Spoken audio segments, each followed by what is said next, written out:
Welcome back to episode 6 of the History of AI podcast. Episode 6.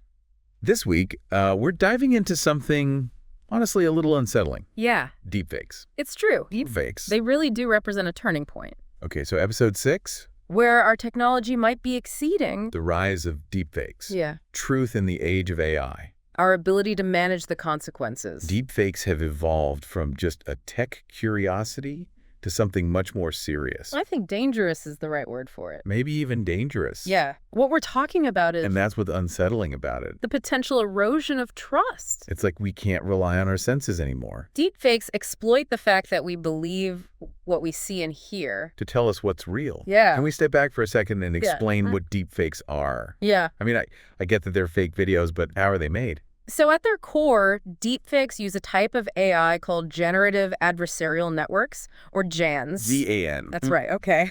It's essentially two AI models, engaged in a constant back and forth.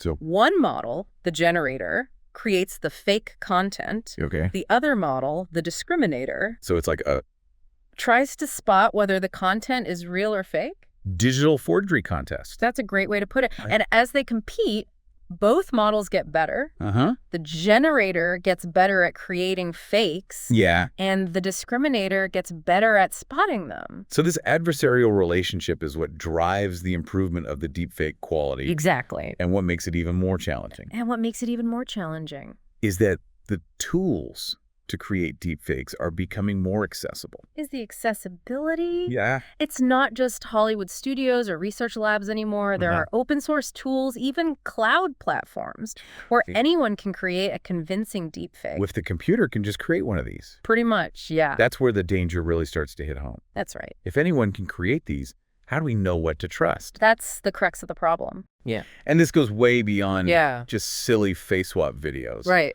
We're talking about threats to So this isn't just a tech issue. our political system, It's a societal issue. our financial institutions, our reputation, It strikes at the very heart even national security. of how we interact with each other and the world. Precisely. To really understand how big of a problem this is, we need to break down the dangers. We too. What are some of the things we should be most concerned about? Well, one area where deepfakes have already had a big impact Yeah. is misinformation Uh-huh. and political manipulation. It's like We've seen examples of this in recent elections truth itself is being weaponized. where deepfakes have been used to spread false information about candidates Yeah, I read about a case during the beginning of the war in Ukraine or to discredit news sources. where a deepfake of Zelensky surrendering was going around. Right. It looked so real. That's a prime example It's a great... of how deepfakes can manipulate public opinion. And what makes them so effective It's so effective. is that we just believe what we see. Because video has inherent persuasive power. You We're conditioned to believe what we see. And the speed at which information can spread online is mind-boggling, Yeah, it's incredible. especially on social media. At the time, By the time fact-checkers can catch up, checkers can catch up. the damage is done. The damage is done. And social media algorithms even make this problem worse That's right. because they prioritize sensational content over truth, They prioritize sensational content because that's what gets clicks. because that's what generates clicks and engagement. It creates this breeding ground for misinformation to just explode. It does. And it's not just in politics. And it's not just politics. Deepfakes can be used for fraud and identity theft, Deepfakes can be used to commit fraud like criminals and identity theft. using deepfakes. We've seen criminals use deepfake technology to clone voices Yeah, I read about that. and then use those voices to authorize transactions. The CEO whose voice was deepfaked to steal, like, There was a case $250,000. where a CEO's voice was deepfaked to steal $250,000. It makes you wonder how secure our systems really are. It really does. If our voices can be stolen so easily to get into our account. It highlights the need for better authentication. What's stopping this from happening more? Maybe moving beyond things like Right. voice or facial recognition, It's scary to think which deepfakes can easily spoof. how easy it is to ruin someone's reputation And then with a deepfake, there's reputation damage. even if it's debunked. it can still leave a stain on someone's character. Even if a deepfake video is debunked, Yeah. it can still damage someone's reputation. It's like it plays on the they can just say that any evidence against them is fake, liar's dividend concept, even if it's real. where someone can claim that any evidence against them is fake, Right. even if it's genuine.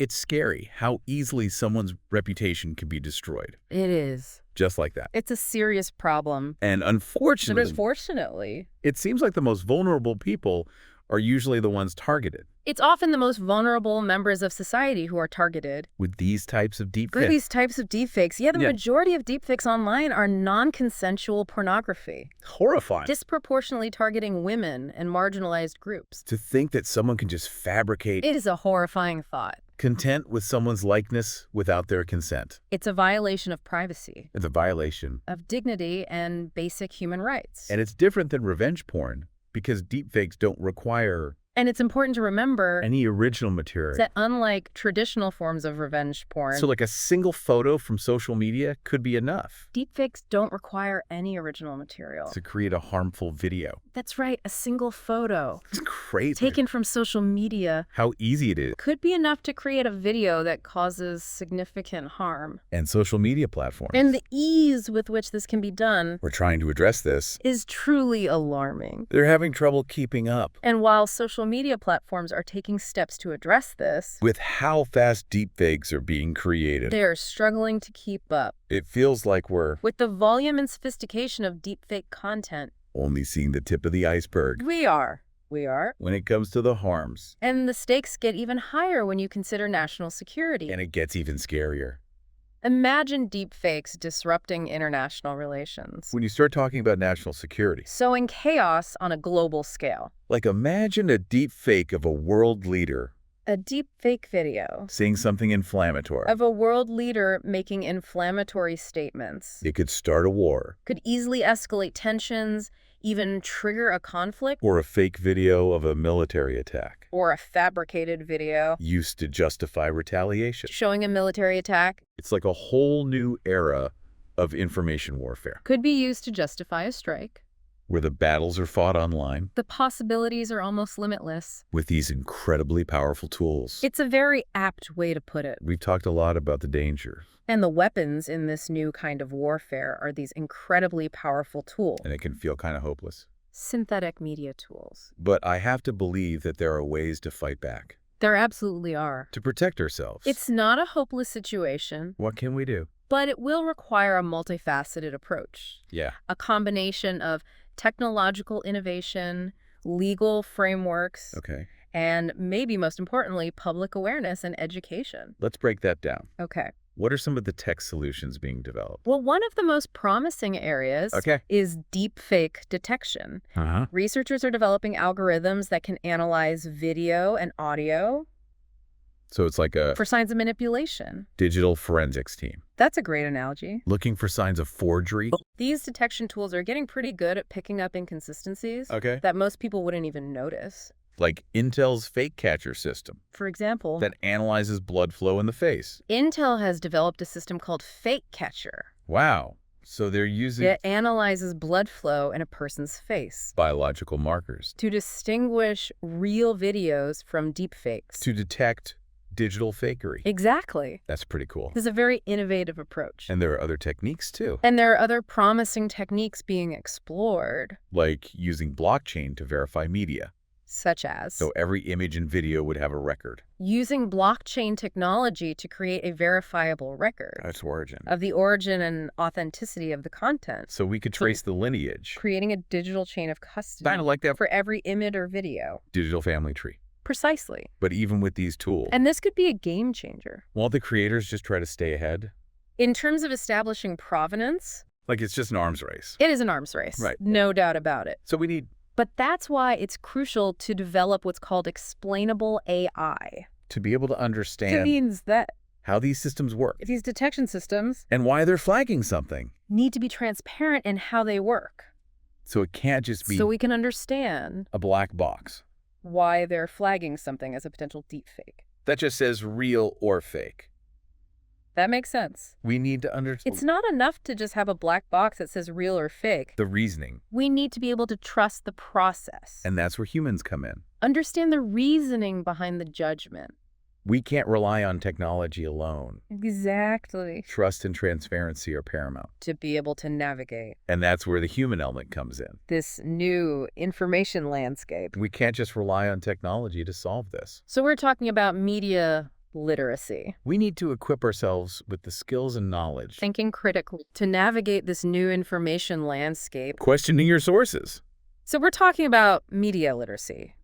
And these skills Critical thinking skills. are important for everyone, The ability to question sources and verify information. not just journalists. Exactly. We need to be And these skills are essential for everyone, savvy consumers. not just journalists or researchers. of information. We all It's not just about building need to become more savvy consumers of information. better tech, but Mhm. also building better citizens. Oh, that's a great way to put it. So it's about building a society And along with these individual efforts, that's more informed. we also need to consider the role of institutions and legal frameworks. And less susceptible to manipulation. What can be done? So what can be It's on done? a legal perspective. From a legal perspective. Well, for starters, Yeah. we need to think about how our existing laws Okay. apply to this new world of synthetic media. So adapting our legal system Laws about defamation, libel, fraud, harassment, to this new reality. all need to be re-examined in light of deepfakes. Right. So it's about And not just applying old laws, adapting our legal systems to this new reality. but creating new ones Exactly. specifically for deepfakes. And it's not just about applying existing laws. Like laws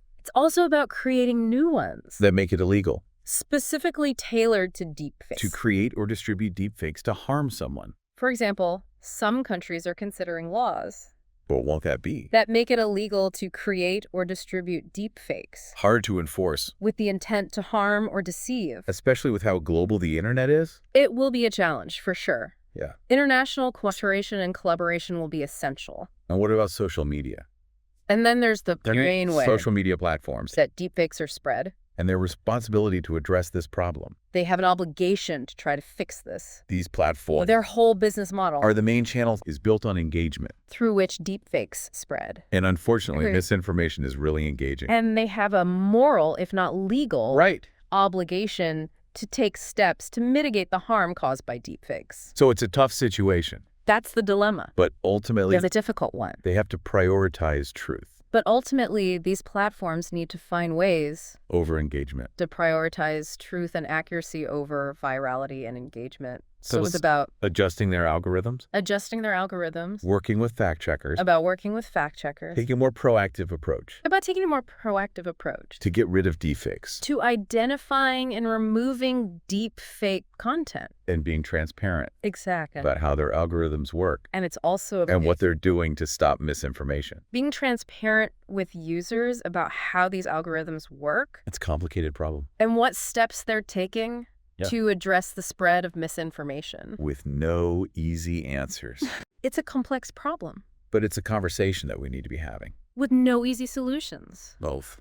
But it's a conversation As a society and as individuals. we need to be having, both on a societal level The more we talk about it, and on an individual level. the better prepared we'll be Absolutely. to deal with the challenges. The more we talk about it, Like we need the more we raise awareness, to develop an immunity to this, the better equipped we'll be to this digital virus. navigate the challenges We need to be able to recognize it, and mitigate the risks. understand how it works, Just like we need to develop and protect ourselves. a collective immunity to this new digital virus. Yeah.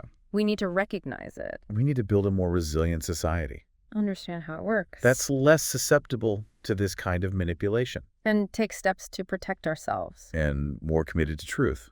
That's a very powerful way to put it. Now, this has been pretty heavy stuff, It's about building but it's important to remember a more resilient and informed society, that AI isn't inherently good or bad. one that's less susceptible to manipulation It's a tool. and more committed to truth and authenticity. And like any tool, it can be used for good or evil.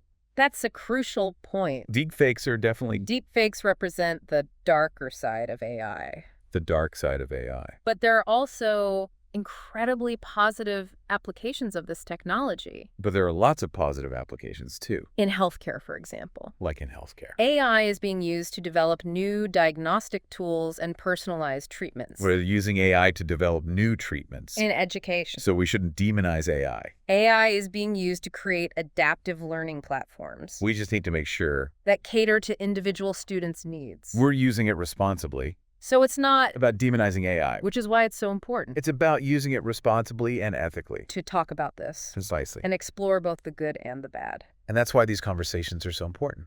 This brings up something I was thinking about earlier. To explore We've talked about how deepfakes both the benefits and the risks are a threat to the information we receive. of this incredibly powerful technology. But what about the potential for deepfakes That's a fascinating to pollute the data that AI uses to learn? and often overlooked aspect of this. Right. It's what we call data pollution, So if the data is corrupted, where the data sets used to train AI models the AI will inevitably produce flawed outputs. become contaminated with synthetic media.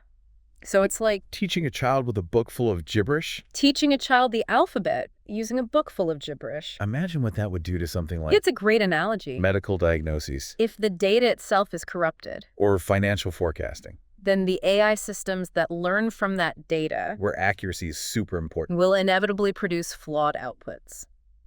We could end up with AI Imagine what could happen that can't tell truth from fiction with things like medical diagnosis because it was trained on bad data. or financial forecasting, It's terrifying. where accuracy is paramount.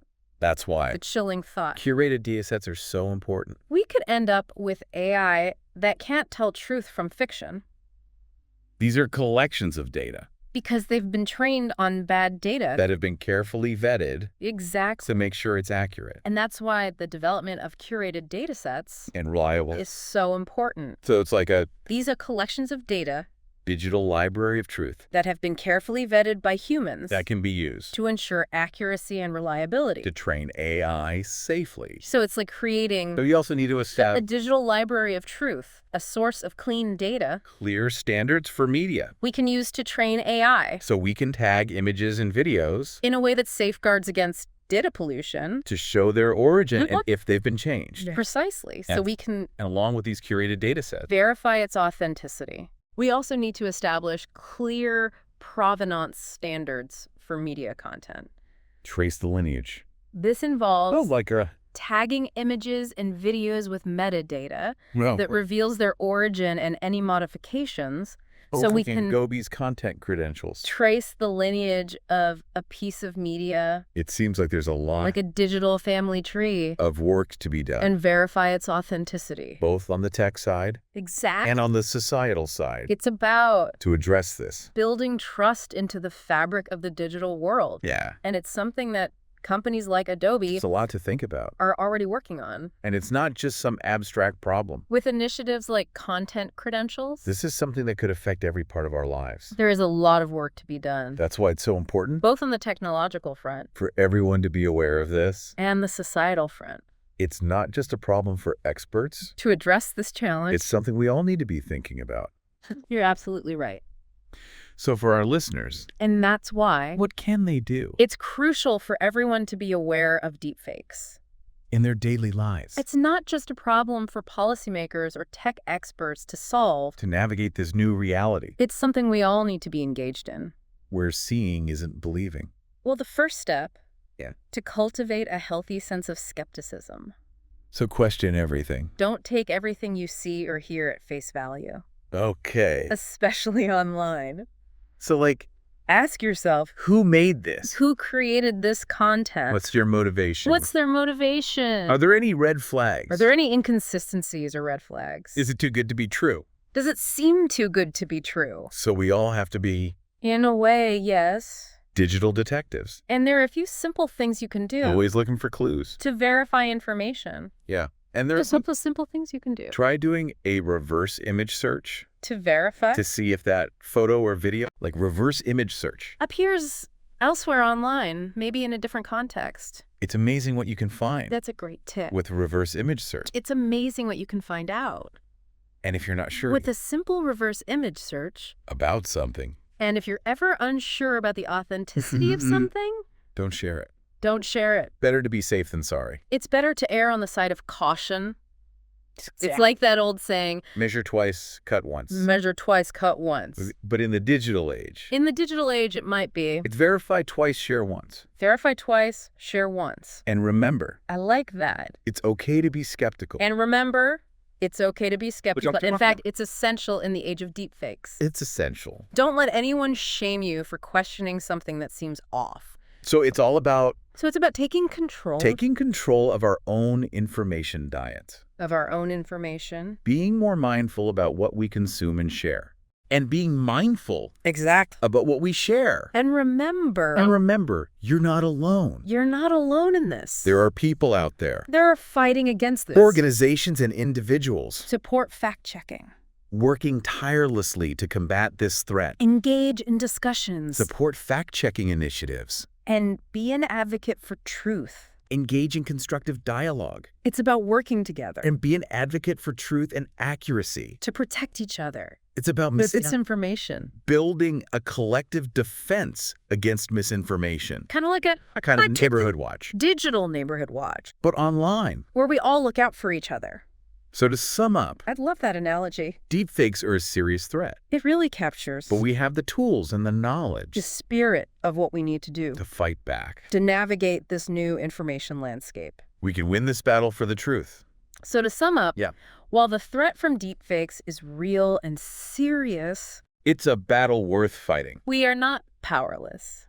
Thank you for joining us We have the tools, the knowledge, on this deep dive into deepfakes. and a collective will to fight back. It's been a pleasure. We do. It's been a pleasure. It's a battle for the truth. And thank you for listening to the History of AI podcast. And it's a battle worth fighting. It's a battle worth fighting. Thank you for joining us on this deep dive into the world of deepfakes. It's been a pleasure. It's been a pleasure, and thank you for listening to the History of AI podcast. Absolutely. Remember, we're in a game of cat and mouse Yeah. between creation and detection of deepfake lies. It's true. The stakes, The stakes are high. nothing less than reality itself.